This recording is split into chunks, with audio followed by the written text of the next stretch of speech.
নমস্কার সবাইকে, আশা করছি আপনারা সবাই ভালো আছেন। আমিও কিন্তু বেশ ভালো আছি। তো আজকের রেসিপি হলো ম্যাগি সিঙ্গারা। আলুর পুরের সিঙ্গারা তো আমরা সবাই খেয়েছি, কিন্তু এইভাবে একবার ম্যাগি সিঙ্গারা বানিয়ে খেয়ে দেখুন। এটা কিন্তু দারুণ লাগে খেতে, আর বানাতেও লাগে খুব কম সময়।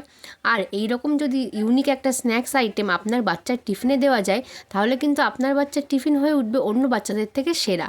তো চলুন রেসিপিটা শেয়ার করা যাক। তো প্রথমে আমি নিয়েছিলাম 2 কাপ ময়দা, তার মধ্যে দিয়ে দিলাম হাফ চামচ মতো নুন এবং 1 চামচ মতো চিনি। তারপর 2 চামচ মতো তেল দিয়ে, মানে সাদা তেল দিয়ে ভালোভাবে ময়দাটাকে ময়াম দিয়ে নেব। সিঙ্গারার ময়দা কিন্তু একটু সময় ধরেই ময়াম দিতে হয়।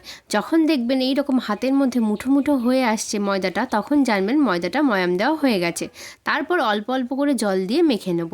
ফার্স্টে কিন্তু বেশি জল অ্যাড করব না, অল্প অল্প করে জল দিয়েই একটা নরম করে ডো আমরা মেখে নেব। ভালোভাবে ময়দাটা মাখা হয়ে গেলে আমি সামান্য সাদা তেল মাখিয়ে কিছুক্ষণের জন্য রেস্টে রেখে দেবো। অন্যদিকে আমি এবার ম্যাগিটা তৈরি করে নেব। 2 প্যাকেট ম্যাগি আমি জলে ভালোভাবে সিদ্ধ করে নেব। তারপর সেটা জল থেকে ছেঁকে তুলে নেব। এবার কড়াইতে দিয়ে দেবো সামান্য সাদা তেল। তারপর এতে অ্যাড করব পেঁয়াজ কুচি এবং লঙ্কা কুচি। ভালোভাবে পেঁয়াজ আর লঙ্কাটা আমি ভেজে নেব। বেশি ভাজার প্রয়োজন নেই, সামান্য একটু লালচে হয়ে আসলেই হয়ে যাবে। তারপর এতে অ্যাড করব ম্যাগি মশলাটা। ম্যাগি মশলাটা দিয়েও ভালোভাবে নেড়ে চেড়ে নেব। তোমাদের আমার এই রেসিপি ভিডিওগুলো কেমন লাগে অবশ্যই কিন্তু কমেন্টে জানিও। আর ভালো লাগলে আমার চ্যানেলটা সাবস্ক্রাইব করে দিও। তোমাদের একটা সাবস্ক্রিপশন আমার কাছে কিন্তু অনেক অনেক বেশি দামি। তো এবার দিয়ে দিলাম ম্যাগি মশলাটা এবং ভালোভাবে সব কিছু একসাথে মিশিয়ে নেব। এই ম্যাগিটা কিন্তু আমরা খুবই সিম্পলভাবে রান্না করব, বেশি কিছু দেওয়ার একদমই প্রয়োজন নেই। এই রকম সিম্পলভাবে রান্না করে নিয়ে সিঙ্গারাটা কিন্তু আমরা বানাবো, কিন্তু তবুও সিঙ্গারাটা কিন্তু হবে দারুণ টেস্টি। তো তারপর দিয়ে দিলাম সিদ্ধ করে রাখা ম্যাগিটা। এইবার ভালোভাবে মিশিয়ে নেব এবং ম্যাগিটা তৈরি হয়ে গেলে এটাকে নামিয়ে নিলাম। আমরা যে ময়দাটা মেখে রেখেছিলাম সেখান থেকে ছোট করে একটা লেচি কেটে নিয়ে এই রকম রুটির মতো শেপ দিয়ে আমি বেলে নিয়েছি এবং সেটাকে হাফ করে কেটে নেব। তারপর তেলের সাহায্যে কর্নারগুলো ফোল্ড করে নেব। দেখে নাও আমি কিভাবে করছি।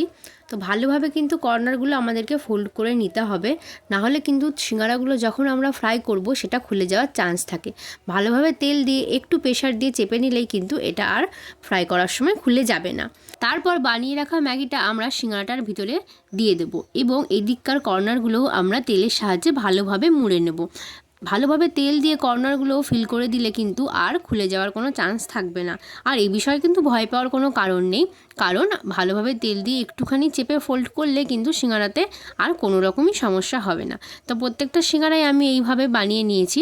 তো তারপর এবার আমরা গরম গরম সাদা তেলে ডিপ ফ্রাই করব। তেলটা একটু বেশি পরিমাণে দেওয়ার চেষ্টা করবেন, তাহলে কিন্তু সিঙ্গারাগুলো বেশি ক্রিস্পি হবে। তো এক এক করে প্রত্যেকটা সিঙ্গারায় আমি গরম তেলের ভিতরে ছেড়ে দেব এবং আস্তে আস্তে লো টু মিডিয়াম হিটে আমরা এগুলোকে ভেজে নেব।